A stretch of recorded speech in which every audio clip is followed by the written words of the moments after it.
एक प्रकारचा कोइन्सिडेंट आहे. एक अचानक मी म्हणून करताना माझ्या लक्षात जे आलं ते मी तुमच्या समोर आणतो. जर तुम्ही जुन्या करारात गेला, मोशे कोण आहे? मोशे हा येशूचा. मोशे म्हणजे येशू नाही, येशू येशूच आहे. पण मोशा जो आहे तो येशूसारखा आहे.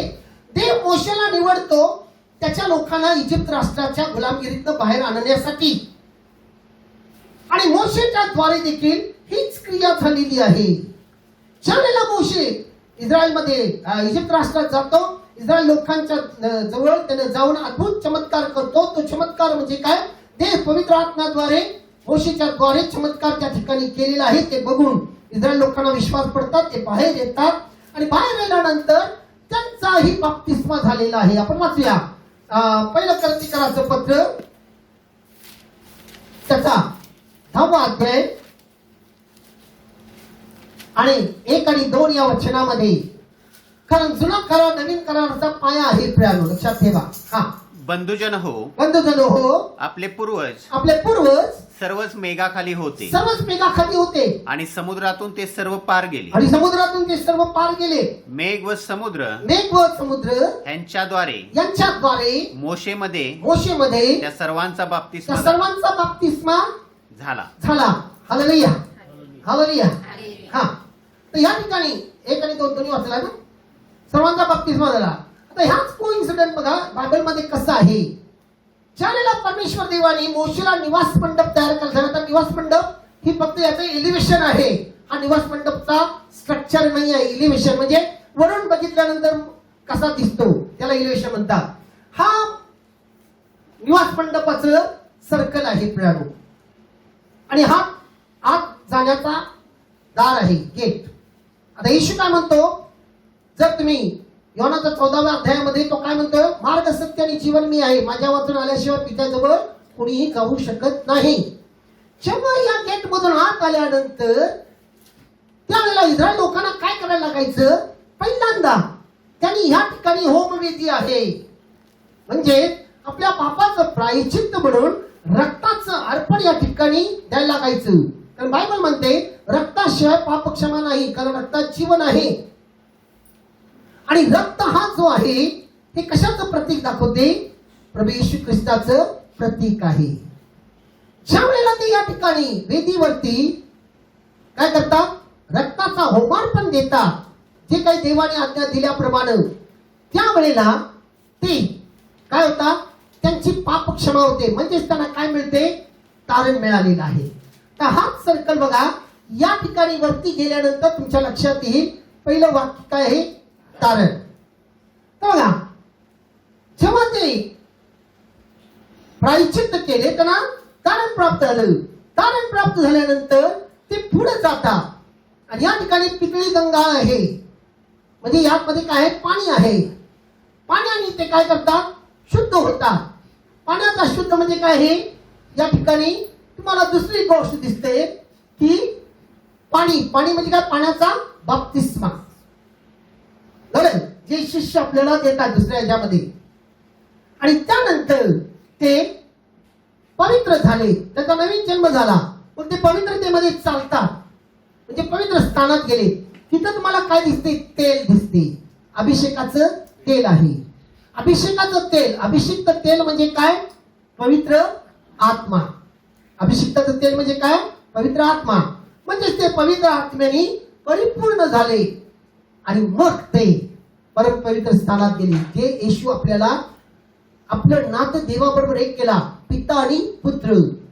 त्यावेळेला येशू म्हणतो सर्व पूर्ण झालेलं आहे. त्यावेळेला काय झालेलं आहे? पडदा खालून वर नाही, तर वरून खाली फाटलेला आहे. वरून खाली फाटलेला आहे बघा. म्हणजे आपल्या आणि पित्यामध्ये असलेली जी भिंत ती पूर्णपणे पडली आणि आपण आणि पिता, आपण आणि परमेश्वर, पिता आणि पुत्र या नात्यामध्ये एक झालो. कोणामुळे? येशूमुळे. कारण पिता फक्त येशूला बघतो आणि आपण येशूमध्ये दडलेले आहोत. Hallelujah, hallelujah, hallelujah. आणि याचा जर तुम्हाला स्पष्टीकरण पाहिजे असेल तर पहिला पेत्र 5वा अध्याय आणि 8व्या वचनात तुम्हाला या गोष्टी दिसतात. आपण वाचूया म्हणजे तुमच्या लक्षात येईल. काय म्हणते बघा, पहिला पेत्र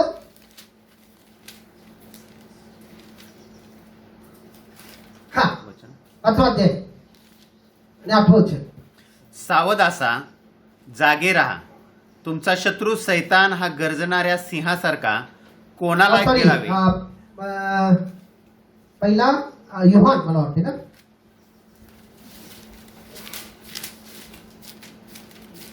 योहानाचं पहिलं पत्र 5वा अध्याय आणि 8वं वचन. सॉरी, हा. साक्ष देणारे तिघे आहेत. साक्ष देणारे तिघे आहे. आत्मा, आत्मा, पाणी आता बघा, आत्मा, पाणी व रक्त. व रक्त. आता या ठिकाणी बघा, या ठिकाणी आहे आत्मा, पाणी व रक्त, हे साक्ष देणारे 3 आहे. तर या ठिकाणी बघा, रक्त म्हणजे काय? येशू म्हणजे तारण, साक्ष देणारे. दुसरं पाणी म्हणजे काय? पाण्याचा बाप्तिस्मा. आणि तिसरं आत्मा म्हणजे काय? अभिषिक्त ते. लक्षात, हे साक्ष देणारे 3 आहे. म्हणून आत्मा, पाणी आणि तारण म्हणजे आत्मा, पाणी आणि रक्त म्हणजे येशू. हे आता तुमच्या लक्षात आलं. तर हा कोइन्सिडन्स कसा आहे ही तुमच्या लक्षात आलं. आता तुम्हाला महत्वाच्या भागाकडे येतो. प्रभू येशूची अपेक्षा काय आहे? तो शिष्याला आज्ञा दिला, त्याचप्रमाणे तो आपल्यालाही एक आज्ञा देत आहे. बघा, आणि येशू आपल्यावर खूप प्रेम करतो प्रियानो. येशू आपल्यावर खूप प्रेम करतो. मी थोडा इंटरप्ट करतो. आपल्याला अजून किती वेळ आहे? वेळ संपलेला आहे.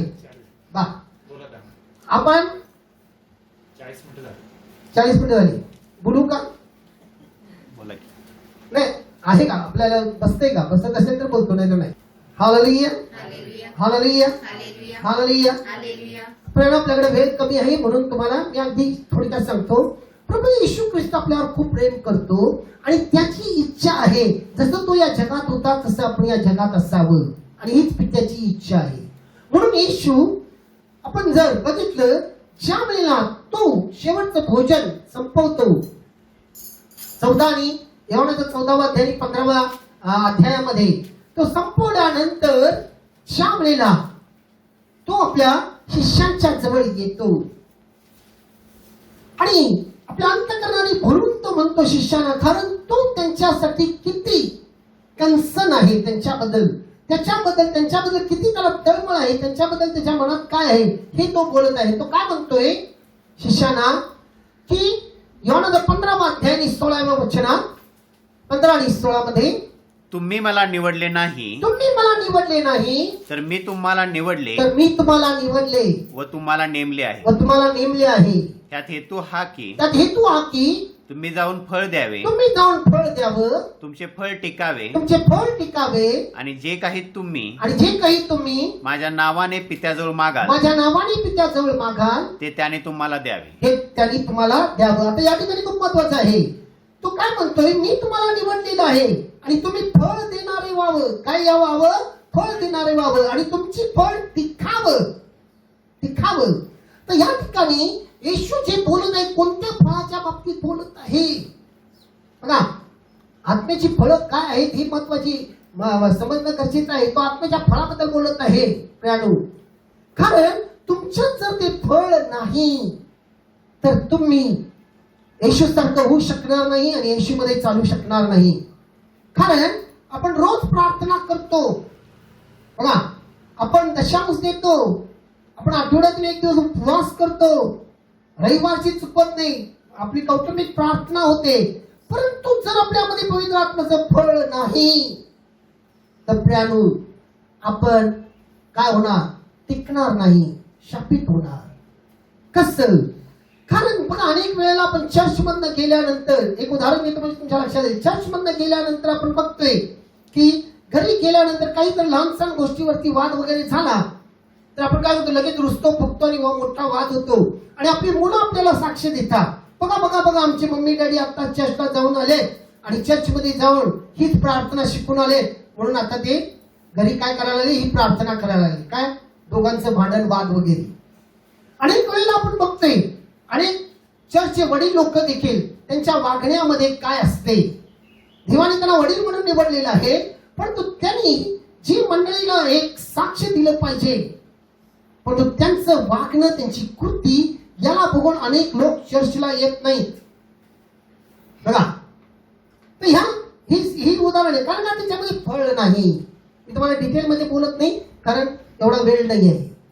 तर फळ नाही, कारण ही फळ काय आहे आपल्याला खूप सुंदर तऱ्हेने संत पौल सांगतो. आपण वाचूया गलती करायचा 5वा अध्याय 22 आणि 23 वचन. आत्म्याच्या द्वारे निष्पन्न होणारे फळ प्रीती, आनंद, शांती, सहनशीलता, ममता, चांगुलपणा, विश्वासूपणा, सौम्यता, इंद्रिय दमन हे आहे. अशा विरुद्ध नियमशास्त्र नाही. अशा विरुद्ध नियमशास्त्र नाही. आता या ठिकाणी आत्म्याची फळं किती आहेत? 9 आहेत. प्रीती, आनंद, शांती, सहनशील, ममता, चांगुलपणा, विश्वासपणा आणि काय सौम्यता आणि इंद्रिय दमन. तर ही 9 फळं या ठिकाणी संत पौल आपल्याला या फळाबद्दल बोलत आहे. जर आपल्यामध्ये आपण ज्या वेळेला देवाजवळ येतो त्या सानिध्यात आल्यानंतर एक वेगळा आनंद असते, आपल्यामध्ये एक वेगळा उत्साह असते. बघा, त्या आनंदाने भरतो, त्या उत्साहाने भरतो. तीच आनंद आणि तेच उत्साह आपल्यामध्ये टिकणं गरजेचं आहे. म्हणजे ख्रिस्ताबरोबर चालणं गरजेचं आहे. कारण देवाजवळ आल्यानंतरच ते असावं आणि देवापासून लांब गेल्यानंतर ते नसावं. नाही प्राणू, कारण या ठिकाणी आल्यानंतर तुमची परिस्थिती वेगळी होते देवाच्या धार्मिकतेमध्ये, त्याच्या सान्निध्यात. पण त्याच्यापासून जरी लांब गेलं तरी तो तुमच्या बरोबर आहे हे तुम्ही विसरू नये. कारण तुम्ही नरकात जरी गेला तर तुमच्या बरोबर स्वर्ग आहे हे विसरू नका. कारण तुम्ही स्वर्गाला घेऊन चालता. कारण स्वर्गाचं सामर्थ्य नरकापेक्षा मोठं आहे. स्वर्ग हा नेहमी वरती असतो. तसं देव तुमच्या बरोबर असताना परिस्थिती काही असू दे. आणि याचं उदाहरण तुम्हाला सुंदर तऱ्हेने येशू आपल्याला समजावून सांगतो. आपण वाचूया मार्क शुभवर्तमान त्याचा 11वा अध्याय 12 ते 14 हे वचन. 12 ते 14.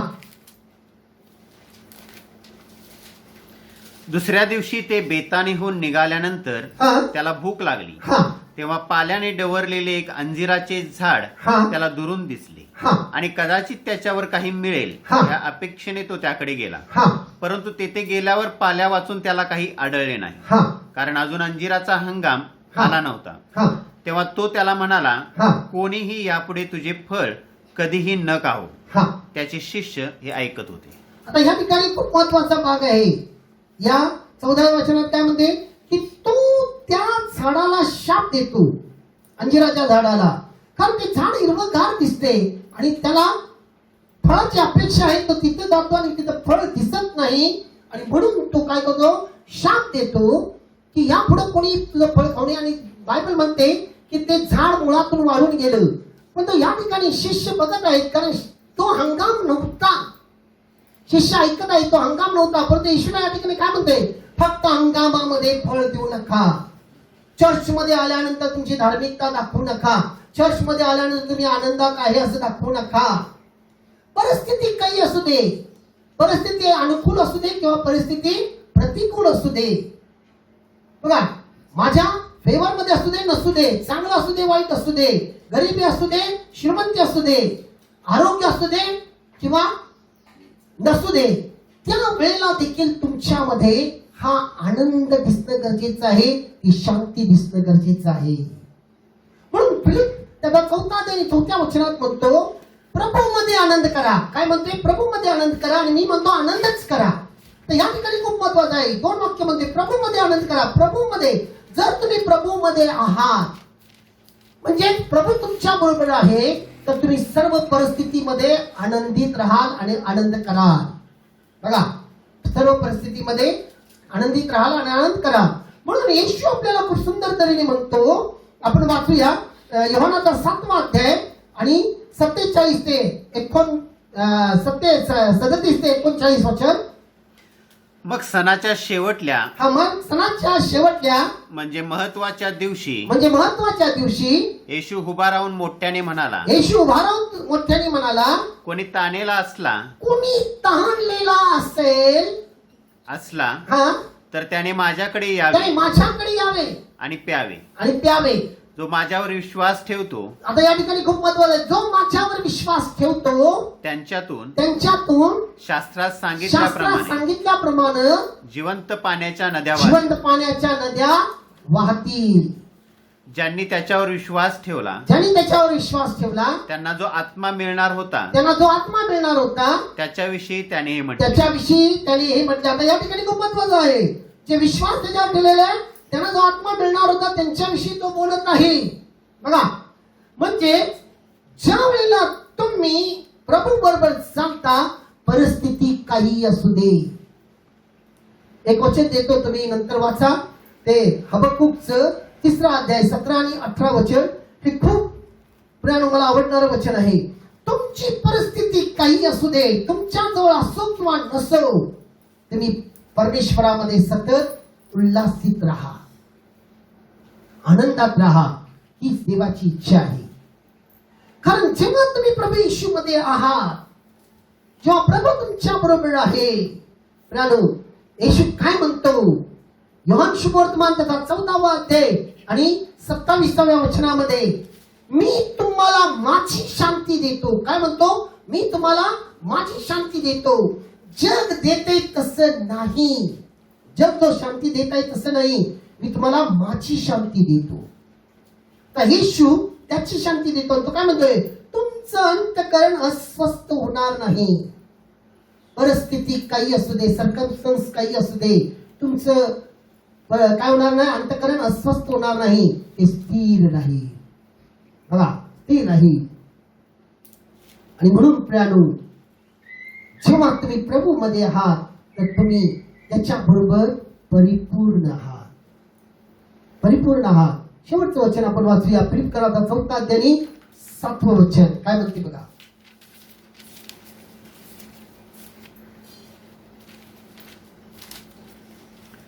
म्हणजे सर्व बुद्धी सामर्थ्याच्या पलीकडे असलेली देवाने दिलेली शांती तुमची अंतःकरणे व तुमचे विचार ख्रिस्त येशूच्या ठायी राखेल. काय म्हणलेलं? ख्रिस्त येशूच्या ठायी राखेल. प्रियानो, हे खूप महत्वाचं आहे. आज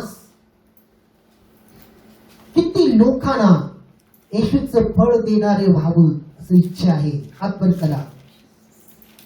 आणि किती लोकांना ती फळ टिकणार राहावं म्हणून हात वर करा. प्रियानो, जागेवरती उभा राहा, डोळे झाका आणि आज प्रभू जवळ आपण प्रार्थना करून मागूया की प्रभू, आज जसं दावीद म्हणतो, तू मला स्थिर असा आत्मा दे. स्थिर असा आत्मा पुन्हा माझ्यामध्ये घाल. कारण आज आपण अस्थिर आहोत प्रियानो, परिस्थितीनुसार. यावेळेला आपण या गीताद्वारे प्रार्थना करूया. फिर से वो आग बरसा दे, फिर से तूफान आने दे, तेरी महिमा से, तेरे सामर्थ से, फिर से तू अभिषेक कर दे. हाँ पवित्र आत्मा, हाँ पवित्र आत्मा, हाँ पवित्र आत्मा, बहने दे उस हवा को, झूले हर एक दिल को, तेरा दर्शन हमें मिले. करते हैं प्रार्थना तुमसे, तेरी महिमा से, तेरे सामर्थ से, फिर से तू अभिषेक कर दे. हाँ पवित्र आत्मा, हाँ पवित्र हा पवित्र आत्मा तू बदल दे मेरे मन को, दे आशीष इस जीवन को, तेरा दर्शन हमें मिले। करती है प्रार्थना तुझसे, तेरी महिमा से, तेरे सामर से, फिर से तू अभिषेक कर दी। हाँ पवित्र आत्मा, हाँ पवित्र आत्मा, हाँ पवित्र आत्मा,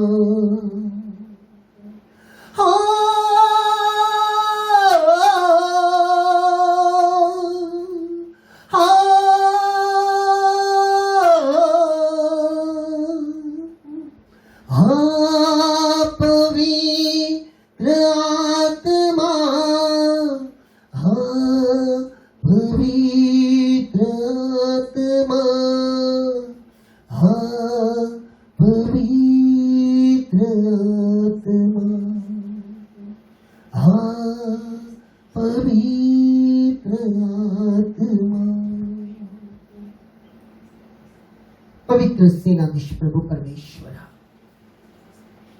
आज प्रभू तुझे फळ देणारे आम्ही लेकर व्हावं आणि आमची पळ या जगामध्ये सदैव टिकून राहावं, म्हणून माझ्या देवा आज तू आम्हाला स्थिर असा आत्मा दे। परिस्थिती काही असू दे, प्रसंग कोणताही असू दे,